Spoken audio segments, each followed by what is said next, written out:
universel au sens d'un milieu englobant, un milieu de plongement dans lesquels ces temps locaux seraient coordonnés de soi, quoi. Il faut faire le travail et faire des raccords locaux. C'est ça, et qu'il s'agit en somme d'agencer différentes temporalités. Ouais. Vous vous souvenez de... vous vous souvenez du 11 septembre J'étais là. Vous y étiez, pas oui. là-bas, mais... Voilà, mais c'est intéressant d'ailleurs avec cet épisode, c'est qu'il est dans le passé, chacun se souvient de ce qu'il faisait à l'instant où ça a eu lieu. Or, il y avait une image qui est venue, mais juste après, de façon vraiment simultanée. L'écran était coupé en deux. Il y avait d'un côté les tours qui s'effondraient, un amas de poussière, et de l'autre côté, il y avait le film d'enfants à Gaza. Ouais. qui chantait de joie, parce qu'ils voyaient tout simplement le même spectacle. Et on avait donc une représentation des deux événements de façon simultanée, ce qui était très troublant.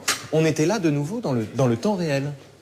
Ouais, image terrible, temps réel. La nuit est tombée. Ouais, c'est étrange. C'est un artifice. Comme quoi le temps passe. Comme quoi le temps passe, oui, c'est pas un mythe. Mais surtout, le temps passe, mais on s'en aperçoit par les effets qui sont les siens. C'est-à-dire qu'on est plongé dans l'obscurité. Allez-y.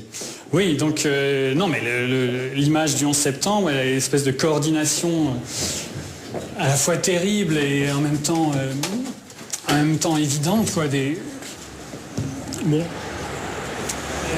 événements, elle est effectivement rendue, ce qui est quand même le cas là dans cette expérience-là, elle est rendue parfaitement irréelle par l'effet de montage, qui est réalisé par le journal télévisé. Donc on l'a pas évoqué tout à l'heure, mais c'était évidemment une des dimensions de l'image, les écrans multiples.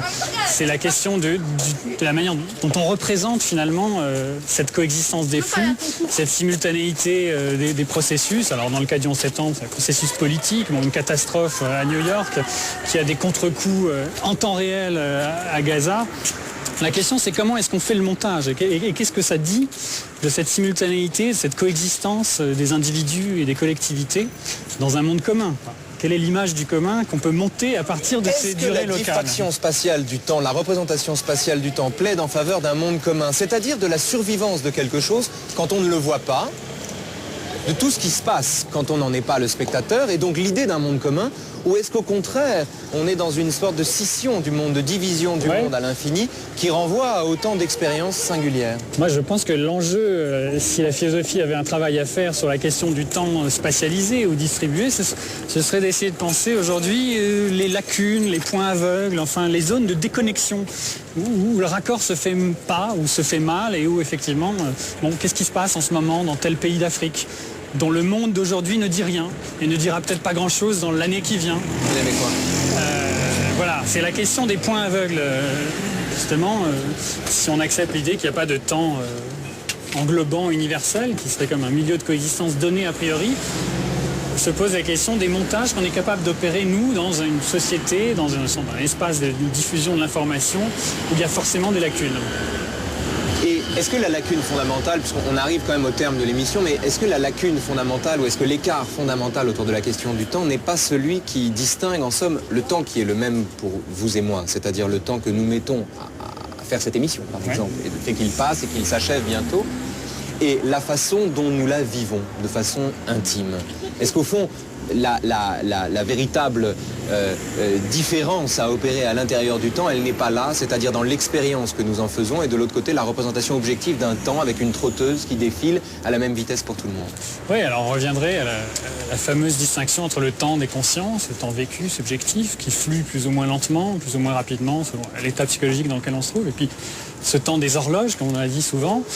Et en vérité, moi j'ai l'impression qu'il y a une question qui est encore plus vive, parce qu'au fond, cette question, elle se pose entre vous et moi, et probablement on partage un temps de la conversation, mais peut-être que parfois je pense à autre chose, ou peut-être que je vois les choses passer très vite, alors que pour vous, elle se dit là, je sais pas. Mais cette question vaut aussi pour le rapport que je peux avoir à un inconnu en Alaska aujourd'hui, en ce moment. Donc, en revanche, il y a quelque chose de plus, je trouve, plus sensible. Allez-y, ce sera le mot de la fin. Qui serait justement comment des gens qui de toute façon partagent quand même une temporalité commune. On s'accorde sur un temps qui n'est pas simplement le temps de nos montres, qui est précisément le temps de la conversation, une espèce de rythme qui est entre nous deux, qui est entre votre conversation, enfin vos propos et les miens, et qui se construit en temps réel, entre nous. Bon.